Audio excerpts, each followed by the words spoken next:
Le Café Vanout vous aide à savourer chaque moment. Comme un matin tranquille. Prendrais-tu un café?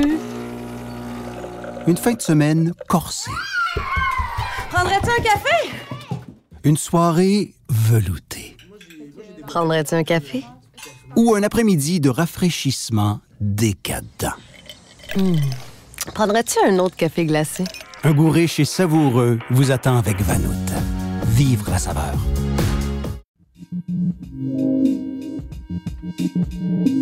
Jeudi 29 mai, voici à la une.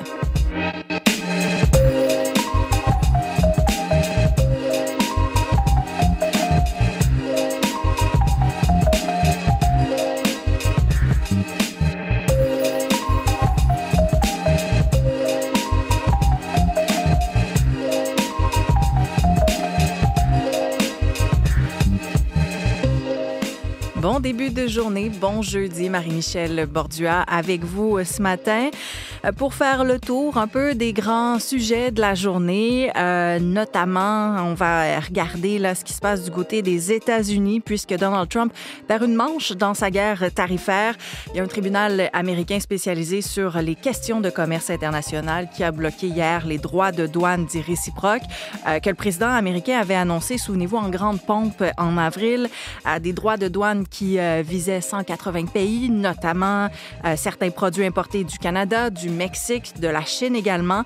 Tout ça, donc, c'est suspendu. On va faire le tour de la question ce matin avec Greta Juris. Également, on va se rendre en Europe. On va poser un regard sur la Pologne avec Alexandra Chaska, puisqu'il y aura dimanche le second tour de l'élection présidentielle. Donc, Alexandra va nous parler notamment de l'importance de cette élection, oui, pour le pays, mais également pour le continent.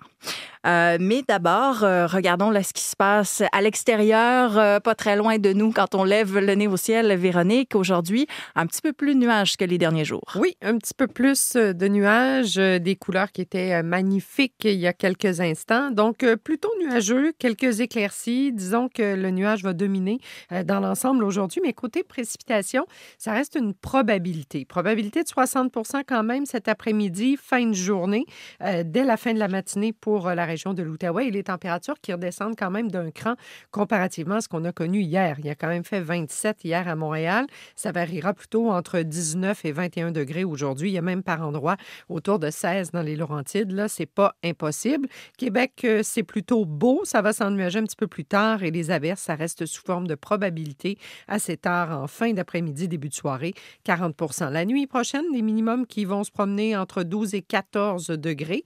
Vendredi, c'est pas si mal comme journée. Ce sera nuageux avec éclaircies. Probabilité d'averse, c'est 40 % Fin de matinée, début d'après-midi. Ensuite, on a un ciel variable dans ça.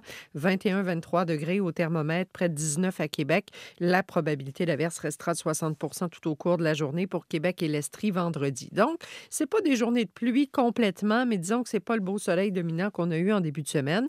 Et la fin de semaine, c'est pas gagné. La meilleure des deux journées va être celle de dimanche sur le sud du Québec. Samedi, plutôt nuageux, on aura quelques averses principalement le matin, mais là où ce sera plus arrosé, c'est vraiment si on s'en va vers l'Estrie, la Beauce, le bas du fleuve, l'est du Québec, même le Saguenay, le lac Saint-Jean, on pourrait aller chercher jusqu'à 80 mm de pluie en fin de semaine. Donc, beaucoup plus arrosé pour ces secteurs-là. D'ici là, aujourd'hui, on commence à sentir la présence de nuages un petit peu plus en Abitibi aussi. Autour de 26 degrés, quelques averses probables cet après-midi. Le Saguenay, le lac Saint-Jean, le Bas-Saint-Laurent, il fait beau. Ça s'ennuagera cet après-midi. 40 % c'est la probabilité d'averse en fin de journée. Quand même chaud encore. 29 au Saguenay, 23 vers Rimouski. La Gaspésie, la Côte-Nord, c'est une belle journée aussi. Jusqu'à 27 en Gaspésie, la vingtaine de degrés sur la Côte-Nord. Ce sera un petit peu plus nuageux pour ces secteurs-là demain. En territoire ontarien, variable sur la portion nord. Chaleur, 26 degrés. Donc, on sent que ça s'en revient tranquillement, là. On va avoir une pause fraîcheur pour quelques jours, mais n'ayez crainte, la chaleur va reprendre de plus belle la semaine prochaine et cette fois-ci, ça semble vouloir s'accrocher pour de bon. On sera autour du 4-5 juin, là. Ça commencera à être assez chaud pour de vrai. Sinon, sur le reste du territoire ontarien, Toronto, Windsor, Ottawa, les nuages dominent, quelques averses ici et là, 19 à 21 aujourd'hui. Dans l'ouest, il y aura dégagement à Vancouver, Edmonton, Calgary, sous avertissement de chaleur. Il y a ces feux qui sévissent dans le nord du Manitoba, donc des conditions là, qui sont difficiles pour les prochains jours. Il y a encore de la chaleur à venir et les températures avoisinent la trentaine de degrés. 27-29 sur le sud de la Saskatchewan et du Manitoba également, sous le soleil. Donc là, c'est pris pour quelques temps, là, cette chaleur-là dans l'ouest. Alors, rien pour aider ces feux qui sont actifs ce matin, principalement dans le nord du Manitoba. Voilà, mauvaise nouvelle de leur côté. On va continuer de suivre ça. Merci, Véronique. Bonne journée. Au sport, Olivier, au hockey, les Panthers de la Floride qui accèdent à la finale de la LNH et c'est une 3e année de suite là, qu'ils s'y rendent. Les amateurs de hockey vont se dire encore. Eh bien oui, les Panthers de la Floride qui ont trouvé la clé, qui ont le modèle pour pouvoir y participer. Une équipe bâtie justement pour les séries éliminatoires. Une équipe qui s'est marquée très rapidement aussi hier. Ils ont été menés 2-0 après la première période. Sébastien Aho, qui avait réussi un doublé lors des premières 20 minutes de jeu, a lancé son équipe qui tirait de l'arrière 3-1 avant le match d'hier. Donc déjà un début important qui donnait un peu d'élan aux Hurricanes de la Caroline qui ont pas été l'ombre d'eux-mêmes dans cette série, il faut le dire, face aux Panthers. Et très rapidement, les Panthers ont marqué en deuxième période 2 buts en 30 secondes et comme ça, c'était effacé ce retard de 2 buts. C'était 2-2 et par la suite, on a vu l'envol des Panthers de la Floride. Une production assez collective. Là, 5 joueurs ont marqué pour les Panthers pour justement porter l'équipe à cette 3e finale consécutive de la LNH. Ça, c'est impressionnant. Ils ont remporté la dernière édition de cette finale de la Coupe Stanley l'an dernier face aux Oilers d'Edmonton. Et ce qu'on entendait dans le vestiaire hier après cette victoire, c'est surtout que le travail n'est pas terminé. L'équipe, il y a 3 ans, lorsqu'elle participait pour la première fois au final de la LNH, sans dire qu'on s'était contenté, mais on était très heureux déjà d'être en finale de la LNH. Là, les ambitions sont beaucoup plus grandes. On veut répéter l'exploit cette année et les Panthers de la Floride croient avoir les éléments au sein de ce vestiaire pour pouvoir y parvenir. Donc ça serait intéressant à surveiller. Ils pourraient effectivement retrouver les Oilers d'Edmonton qui sont en avant dans leur série face aux Stars de Dallas. D'ailleurs, on pourra regarder ce match ce soir, un match qui est prévu à 20h face aux Stars, ce match numéro 5. Et comme ça, les Oilers pourraient les rejoindre pour une 2e année consécutive et eux aussi sont en appétit. Malheureusement, ils ont perdu les services de leur attaquant Zach Hyman. Ça pourrait faire mal lors du match de ce soir, mais les Oilers d'Edmonton qui aimeraient terminer le travail ce soir pour justement se donner une bonne période de préparation pour affronter les dangereux Panthers lors de cette finale de la Ligue nationale de hockey. Et de nombreux partisans qui aimeraient bien aussi que ça se termine ce soir, donc à suivre ce match. Sinon, oui. Pour le Rocket de Laval, Olivier, ça a été moins bien que pour les Panthers. Là, ça a été un premier match difficile en finale d'association. Oui, la première équipe au classement de la Ligue américaine de hockey qui hier s'est fait dominer en fait à la maison, à Laval, à la Place Belle face aux Checkers de Charlotte. C'était ce premier match de la finale de l'Est dans la Ligue américaine. Une victoire de 5-1 qui, sans dire faire douter Pascal Vincent et son équipe, mais on a senti peut-être le manque de préparation ou la courte période là, de préparation pour cette série face aux Checkers qu'on connaît très peu. Le dernier match qu'avait disputé le Rocket face aux Checkers, c'était en 2018. Donc, ça fait un moment qu'on n'avait pas vu l'équipe. Et effectivement, c'est peut-être cette courte période, là, ces 2 jours de préparation qui auront peut-être coûté ce premier match au Rocket de Laval. Qu'à cela ne tienne, ce n'est que la première rencontre entre les 2 équipes, mais quand même, j'ai l'impression qu'on aurait aimé mieux débuter face à Charlotte, à la maison, à la Place Belle. Et puis un mot de basketball en terminant, le Thunder d'Oklahoma City accède à la finale de la NBA. Ouais, encore une fois mené par Shai Gilgeous-Alexander hier qui est allé marquer 34 points dans cette victoire du Thunder d'Oklahoma City, une victoire de 124-94 face aux Timberwolves du Minnesota et le Thunder d'Oklahoma City qui a donc mis la main sur le premier billet disponible pour cette finale de la NBA, une 2e finale pour l'équipe et je vous rappelle qu'il y a un Montréalais au sein de cette équipe, Lou Gansdor, qui participera lui à sa toute première finale de la NBA. On attend la 2e équipe de cette finale. Les Pacers de l'Indiana pourraient réussir l'exploit de ce soir de se qualifier pour la finale de la NBA. Et comme ça, on aurait 2 Québécois, imaginez, en finale, 2 Montréalais en finale de la NBA. Ça, c'est assez exceptionnel, il faut le célébrer. Et ça ferait courir assurément les foules dès qu'on a des joueurs d'ici. Là. Les regards se tournent vers le basketball. J'ai l'impression qu'il y a quelques maillots qui vont s'arracher. Voilà. Merci, Olivier. Bonne journée. Au revoir.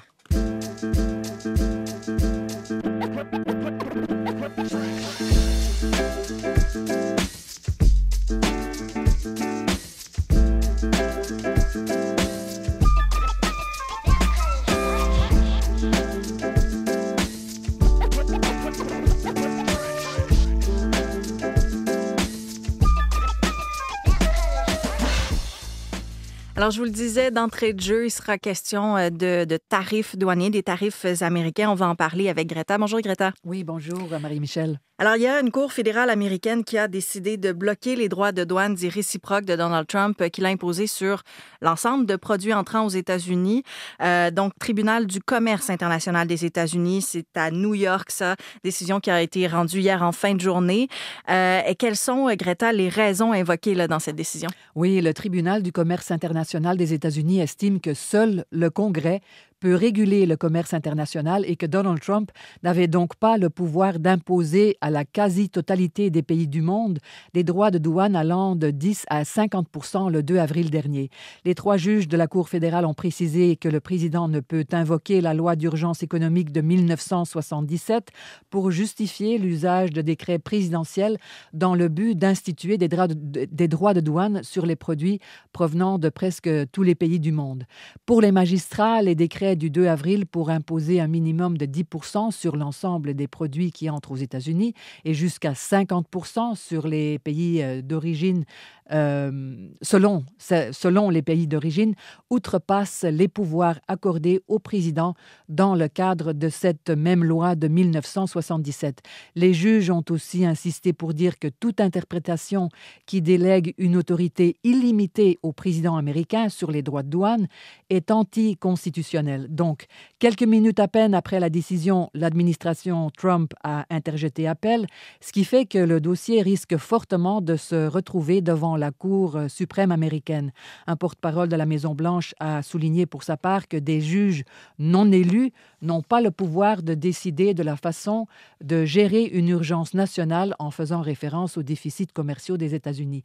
Rappelons que le tribunal se prononçait à la suite de 2 plaintes déposées ces dernières semaines, l'une par une alliance de 12 États américains, dont notamment l'Arizona, l'Oregon, New York et le Minnesota, et l'autre par un groupe d'entreprises américaines. Ils reprochaient tous précisément à Donald Trump d'utiliser cette loi de 1977 qui ne lui permettait pas d'utiliser des mesures d'urgence pour imposer des droits de douane, un pouvoir que la Constitution américaine attribue au Congrès, un argument donc qui a été repris par le tribunal.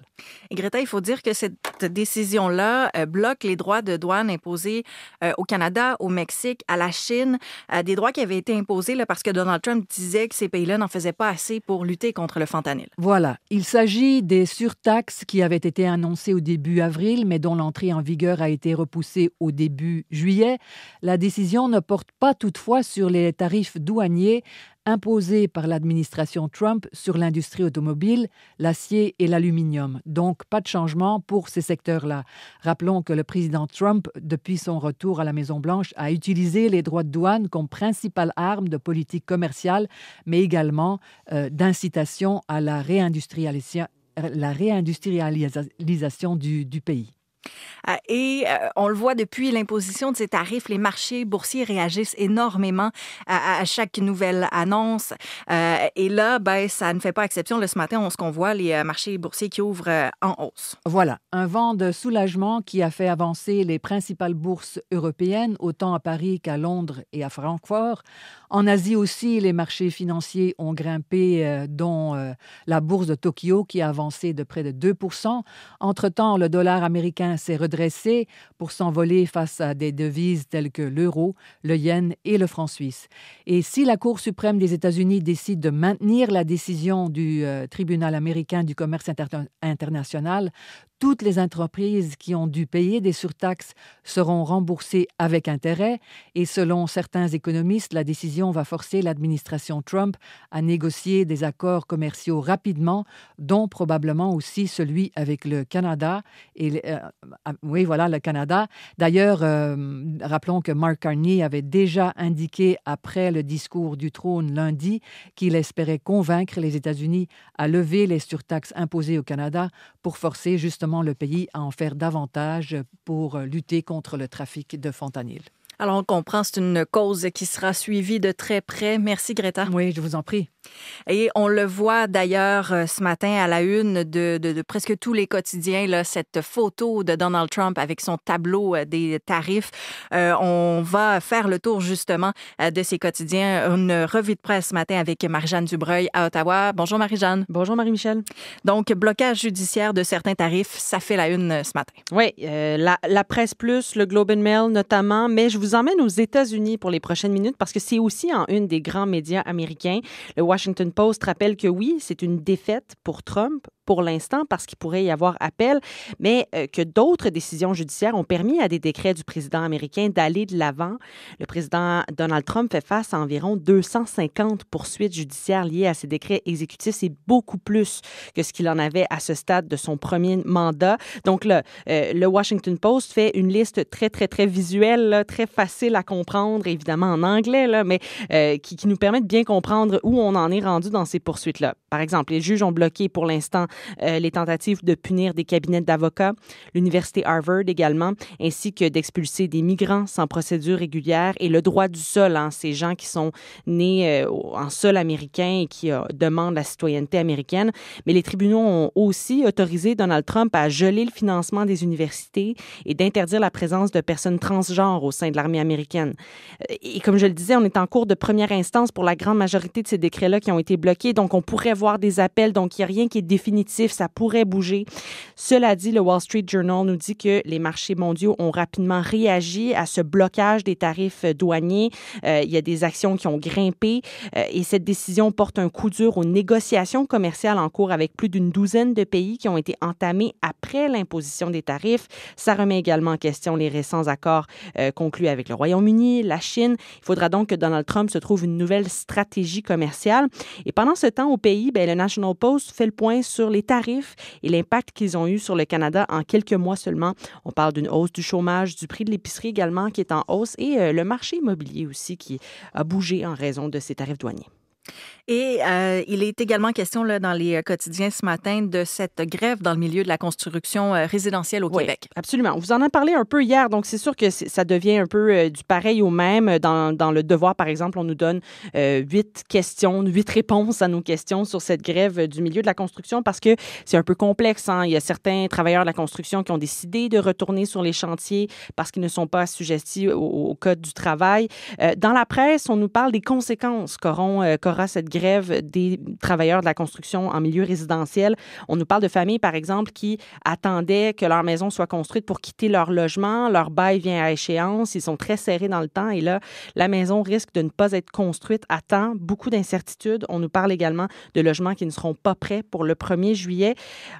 Parlant d'habitation, de la ministre d'Habitation dans le Devoir qui veut rehausser les loyers pour les personnes plus aisées. Ça vient de ce rapport du vérificateur général qui disait que 10 % des ménages québécois résident dans des logements abordables alors qu'ils ont un revenu qui dépasse le revenu médian. Mais bon, ça ne fait pas l'affaire notamment d'organismes de coopératives d'habitation qui disent que la ministre ne comprend réellement pas la réalité de comment ça se passe dans une coopérative, que ça va beaucoup plus loin que le loyer. Merci Marie-Jeanne. Bonne journée.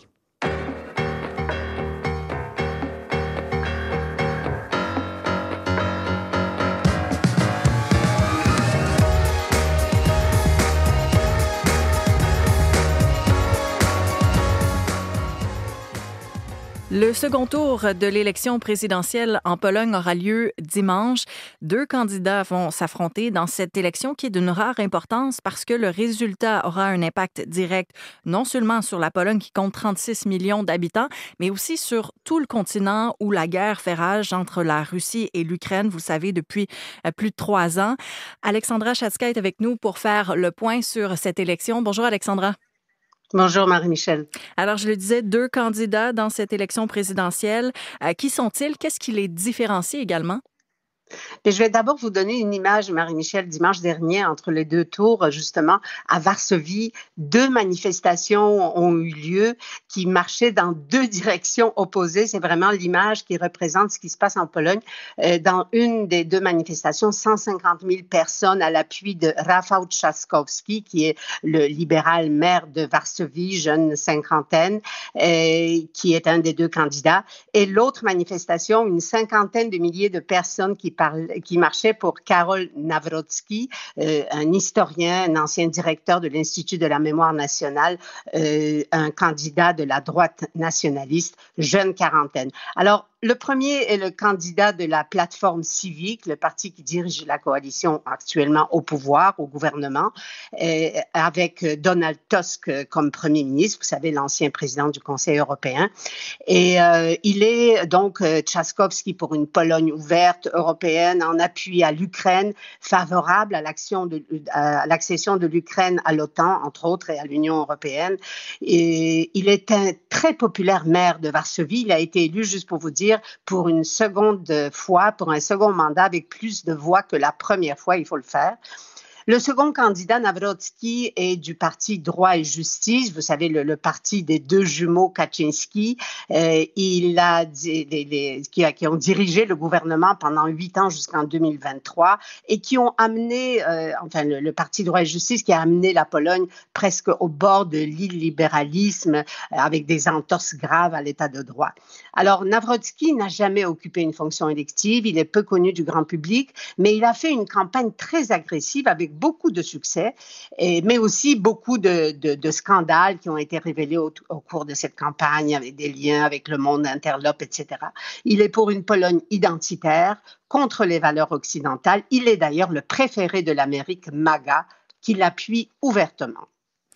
Et Alexandra, il faut dire que les deux candidats, là, actuellement, à quelques jours du second tour, sont au coude à coude. Mais si on regarde le premier tour, il y a eu plusieurs surprises. Oui, alors les deux candidats ensemble n'ont ramassé que 60% des voix. C'est du jamais vu parce que c'est quand même les deux principaux partis en Pologne. C'est l'extrême droite qui est sortie la grande gagnante, si vous voulez, comme dans beaucoup d'autres pays en Europe, avec près de 21% des voix. C'est un candidat ouvertement raciste et antisémite qui est allé chercher autour de 5%, et un autre, l'extrême droite libertarienne, beaucoup de jeunes ont voté pour lui d'ailleurs, est allé chercher 15% des voix. Alors, ce sont les électeurs de ces deux partis d'extrême droite qui vont décider finalement de l'issue de cette élection qui se jouera probablement sur quelques centaines de milliers de voix. D'ailleurs, ce qui a été assez inédit, le candidat de l'extrême droite, celui qui est allé chercher 15% des voix, je vous épargne le nom de famille parce qu'ils sont tous assez compliqués, et il a invité les deux favoris à débattre avec lui sur sa chaîne YouTube. Et ils ont accepté, et ça a été repris d'ailleurs par les principaux médias. Il leur a demandé comment il se situe par rapport à son propre programme d'extrême droite qui, entre autres, pour la liberté de parole absolue, liberté de port d'armes, non à l'Ukraine dans l'OTAN, etc. Et il a d'ores et déjà annoncé que c'est Nawrocki, le candidat de la droite nationaliste, qui a gagné ce concours inédit. Et il a appelé ses électeurs à voter pour lui. Et Alexandra, la question qu'on se pose à ce stade, c'est quel sera le poids du vainqueur de ce second tour? Parce qu'il faut dire que le président en Pologne n'a pas un rôle aussi important qu'aux États-Unis ou en France. Non, bien sûr, mais il a quand même un pouvoir de blocage. On le voit depuis 2 ans que le parti au gouvernement n'est pas le même que celui du président. Et si le candidat du PiS est élu, on peut prévoir des tensions qui pourront mener jusqu'à faire tomber le gouvernement, au moment où la Pologne joue un rôle central dans l'appui à l'Ukraine, dans l'Europe, aux côtés de la France, de l'Allemagne et de la Grande-Bretagne. Il serait mieux que la Pologne et l'Europe parlent d'une seule voix, au lieu de rejoindre la Hongrie, par exemple, qui sème le chaos au moment où se joue l'avenir de la guerre et de la paix en Europe. Merci, Alexandra. Merci, au revoir.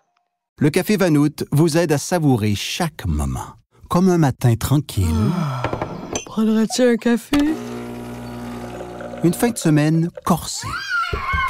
Prendrais-tu un café? Une soirée veloutée. Prendrais-tu un café? Ou un après-midi de rafraîchissement décadent. Prendrais-tu un autre café glacé? Un goût riche et savoureux vous attend avec Vanout. Vivre la saveur.